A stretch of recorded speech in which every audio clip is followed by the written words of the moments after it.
ሊቀ ጳጳስ መቅዶንዮስ ዘረባኹም ልክዕ ዘረባ ንስጥሮስ እዩ። ንስጥሮስ እቲ ብሰንኪ ጉጉይ ትምህርቱ ኣብ ጉባኤ ኤፌሶን ዝተወገዘ እዩ። ንስጥሮስ ትምህርቲ ናይ ዓምደ ሃይማኖት ቅዱስ ቄርሎስ ምስ ነጸገ ብኡ ንብኡ ኣብ ክሕደት ዝወደቐ ስለዘይ ተረድኦ ድማ እዩ ነቲ ትምህርቲ ዝነጸጎ። ነገር ግን ንድሕሪት ተመሪስና ታሪኽ እንተተሃሲስና ኣብ ትምህርቲ ናይ ኣቦና ቅዱስ ቄርሎስ ንሕቶኹም መልሲ ክትረኽብሉ ኢኹም። በጃኹም ኢለኩም ኣባ ፍሊክስያኖስ ብዛዕባ ታሪኽ ንረሳዕ እዩ ኣብ ህልው ኩነታት ንዛረብ። ታሪኽ ሓዲግና ኣብ ህልው ጥራይ ንዛረብ ዝብል ሓሳባትኩምን ቃላትኩምን ፍጹም ነጺገ ኣለኹ። ከመይሲ እዚ ናይ ሎሚ ጉባኤና ንመጻኢ ታሪኽ ክኸውን እዩ።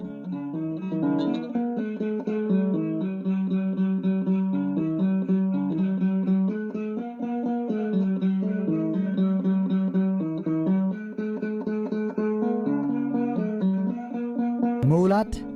مسقاي أم مسقال مسقال مومات ناتو قويتانا كاب دنجل ماريام زوصر السبع وبحر امبر نملكوتا وبحري بفتصم ايس ألوان إذا مالت كا إيسوس كروسوس كاب قدس دنجل ماريام بسقود امبر بملكوتي كونن ستولده زتساقية زمته بسقات رأيو بملكوتو غنا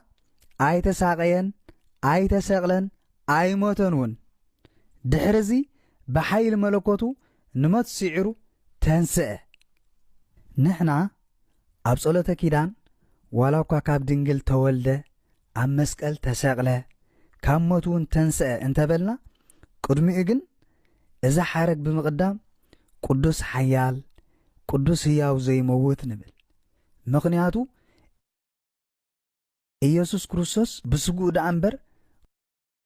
ብመለኮቱ ስለዘይ ሞተ ኣይፋልካን እዚ ትብሎ ዘለኻ ሓደ ትርጉም ጥራይ ዘለዎ ኹሩ መነኮስ ነፍሲ ወዲ ሰብ ካብ ስጉኡ እንተተፈልያ ከም ሰዓብየኑ ድማ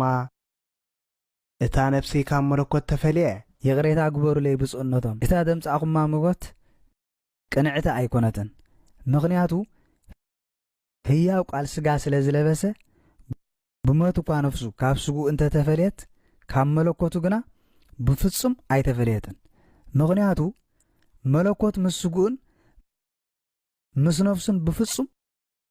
سلستو واحد اصيلن قالي بمرتعو كدغفه موت ناي غويتانا ኢየሱስ ክርስቶስ እንተሪና ነፍሱ ካብስጉ ከም ዝወፀት እንበር